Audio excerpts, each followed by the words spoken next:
শোকে শোকে দেখা যায় মানুষ ভেঙে পড়েছে। শোকে দেখবেন কেউ মারা গেলে পর কত কান্নাকাটি করে। শোক, কাউকে হারিয়ে কেউ দুঃখ পায়, কষ্ট পায়, ওটার নাম শোক।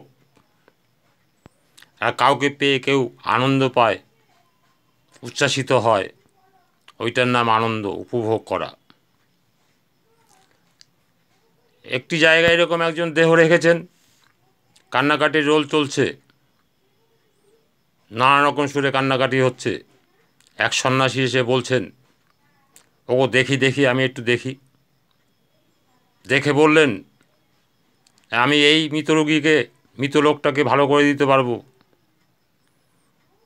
সবাই উৎসাহিত হয়ে উঠেছে।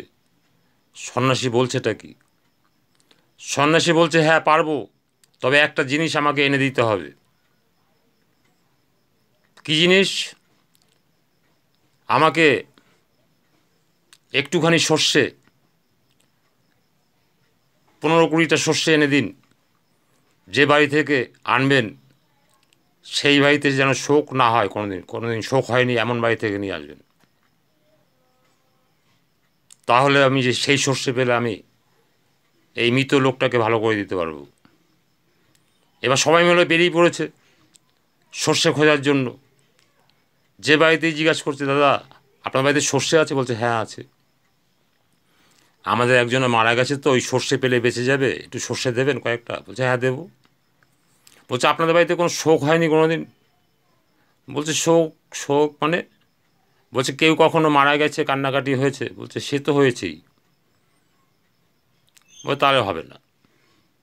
সন্ন্যাসী বলেছে, যে বাড়িতে কখনো শোক হয়নি, শোক পালন হয়নি, সেই বাড়ির সর্ষে লাগবে। কেউ কোথাও খুঁজে পায়নি। মৃত্যুটা স্বাভাবিক, বেঁচে থাকাটা অস্বাভাবিক। আমরা যে বেঁচে আছি এইটাই অস্বাভাবিক, মৃত্যুটা স্বাভাবিক। ওরা এসে বলল, না সন্ন্যাসী বাবা, আমরা সেই সর্ষে পেলাম না। প্রত্যেকের বাড়িতেই তো শোক আছে, তাহলে তো ওনাকে আর বাঁচানো যাবে না।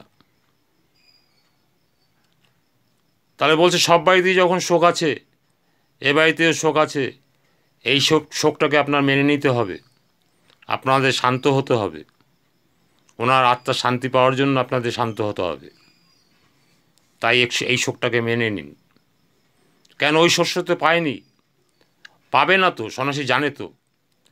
উনি তো শোক ভোলানোর জন্যই এসছেন। কি করে শোক ভোলানো যায়? আচার পাচার খেয়ে কান্নাকাটি করছে, সেইটা থেকে রক্ষা করার জন্যই উনি এসছেন। তাই উনি রক্ষা করলেন।